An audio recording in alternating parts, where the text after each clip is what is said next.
साधना सुधा, आप देख रहे हैं हिंद लाइव 2.0। बदलती राजनीति का ऐसा दौर ना तो किसी ने आज तक देखा होगा और ना ही सुना होगा, क्योंकि ये दौर ऐसा है जहां सियासत अपना कोई भी कदम सिर्फ 2024 के लोकसभा चुनाव को ध्यान में रखकर ही आगे बढ़ाती है। फिर वो मुद्दे चाहे बेरोजगारी या महंगाई के हों या फिर नए वादे हों, या फिर चाहे वो कॉरपोरेट मित्रों के नेटवर्थ में हुई बढ़ोतरी ही क्यों ना हो, कि कैसे 2019 से 2022 आते आते नंबर 2 पर आ जाते हैं। क्या यह सब तैयारियां सिर्फ 2024 के चुनाव की है? सत्ता हो या विपक्ष, टारगेट सबका 2024 का चुनाव है। दूसरी ओर एक रणनीति विपक्ष की भी है 2024 को लेकर कि 2014 व 2019 के परिणामों को वापस 2024 में दोहराए नहीं जाने चाहिए।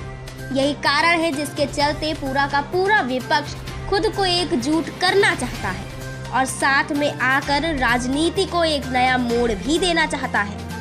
2024 को लेकर उठ रहे सवालों का उत्तर भी विपक्ष के पास ही है। जो गलतियां पहले की गई, क्या वो गलतियां फिर से दोहराई जाएंगी, या फिर 2024 के लिए सब कांग्रेस के पीछे आकर खड़े हो जाएंगे एक नए बदलाव के लिए? अगर आप राज्यों पर नजर डालेंगे तो राज्यों की स्थिति भी कुछ ठीक नहीं। गहलोत और सचिन के मध्य राज्य को लेकर कहासुनी चल रही है, लेकिन राज्यों के अंदर के इस टकराव का फायदा अगर बीजेपी ने उठाया तो राजस्थान किसके साथ होगा पता नहीं। हालांकि पहले भी राजस्थान पर यह कोशिश की जा चुकी है। दूसरी ओर झारखंड में हेमंत सोरेन व उनके पूरे परिवार के ऊपर भ्रष्टाचार के आरोप हैं। उनके घर कब ईडी व सीबीआई का छापा पड़ जाए कुछ कहा नहीं जा सकता। शरद पवार भी इससे अछूते नहीं रहे। अगर बात करें बिहार की तो भले यहाँ नीतीश कुमार और तेजस्वी यादव हों, उसके बाद भी अमित शाह के चक्कर लगातार बिहार में लग रहे हैं। पश्चिम बंगाल में भी ममता बनर्जी के करीबियों पर सीबीआई व ईडी अपना काम कर चुकी है और इन सभी जगहों पर बीजेपी के चाणक्य अमित शाह जी की राजनीतिक नजर लगातार दौड़ रही है, या यूं कहें कि नजरें बिछाई हुई हैं 2024 को ध्यान में रखते हुए। और अगर विपक्ष को इस धारा को तोड़ना है तो पूरे विपक्ष को एक साथ आना ही होगा, जिसकी शुरुआत भारत जोड़ो यात्रा से हो रही है। भारत जोड़ो यात्रा के द्वारा धीरे धीरे विपक्ष के सुर बदलते नजर आने लगे हैं। ऐसा इसलिए भी कि अगर आप 2019 के चुनावों की रिपोर्ट देखेंगे तो देश में 100 सीटें ऐसी थी जहां अगर विपक्ष एकजुट हो जाता तो विपक्ष 2019 में ही जीत चुका होता।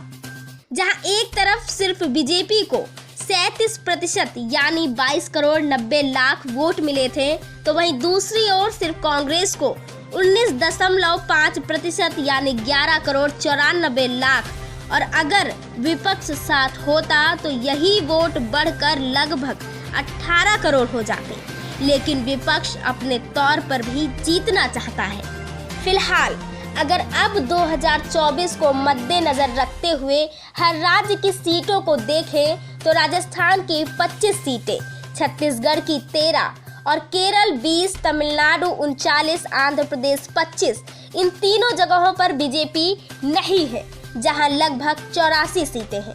इसके बाद उड़ीसा 21, तेलंगाना 17, हरियाणा 10 और पश्चिम बंगाल से 42 सीटें और साथ में पंजाब। यानी अगर इन पूरे राज्यों की एनालिसिस की जाए तो सभी राज्यों को मिलाकर लगभग 270 सीटों पर बीजेपी की सत्ता नहीं है।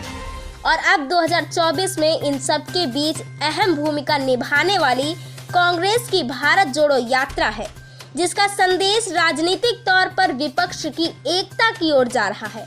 और यही विपक्ष की एकता सत्ता पक्ष की बेचैनी को बढ़ा रही है। यह बेचैनी दिल्ली दरबार तक देखने को मिल रही है। दिल्ली दरबार को भी डर है सत्ता की डोर हाथों से निकल जाने की।